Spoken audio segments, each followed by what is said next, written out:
আমি দেখাচ্ছি তেলাপিয়া আর আমের রেসিপি। তার জন্য আমি তেলাপিয়া মাছ নিয়ে নিয়েছি, দেখছেন জ্যান্ত তেলাপিয়া মাছ। তাতে সর্ষে বাটা দিয়ে দিলাম, সর্ষে বাটা দিয়েছি। এবার আম কুচি দিয়ে দিচ্ছি, লম্বা লম্বা করে আম কাটা, আমটা দিয়ে দিলাম। স্বাদ অনুসারে নুন, লঙ্কা গুঁড়ো আর হলুদ গুঁড়ো দিলাম।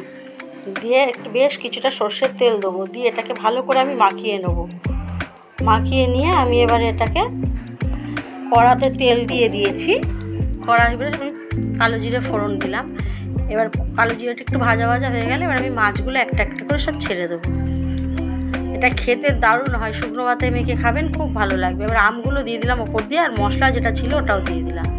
বাটিটা ধুয়ে জল দিয়ে দিলাম, অল্প সামান্য চিনি দিলাম, কেন আম দিয়েছি, সর্ষে দিয়েছি, একটু চিনি দিলে স্বাদটা দারুণ হয়, খেতে স্বাদটা খুলে যায়। এবার ঢাকা দিয়ে আমি এটাকে 15 থেকে 20 মিনিট হতে দিলাম। তারপরে আমি এবার ভালো করে মাছগুলো আবার উল্টে দেবো।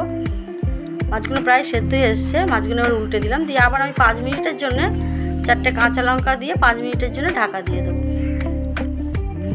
5 মিনিট পরে খুলে আমি এবার একটু নাড়াচাড়া করে এর মধ্যে বেশ কিছুটা আবার কাঁচা সর্ষের তেল দেবো, দিয়ে নামিয়ে সার্ভ করে দেবো। ভালো লাগলে লাইক করবেন, শেয়ার করবেন, কমেন্টসে জানাবেন আপনাদের ভালো লাগলো কি না, সাবস্ক্রাইব করবেন। হয়ে গেছে আমার মাছের ঝাল, এবার আমি নামিয়ে দিলাম। আম দিয়ে মাছের ঝাল হয়ে গেছে, নামিয়ে সার্ভ করে দিলাম। এটা খেতেও যেরকম লাগে না, দারুণ লাগে খেতে, এটা করে খেয়ে দেখবেন।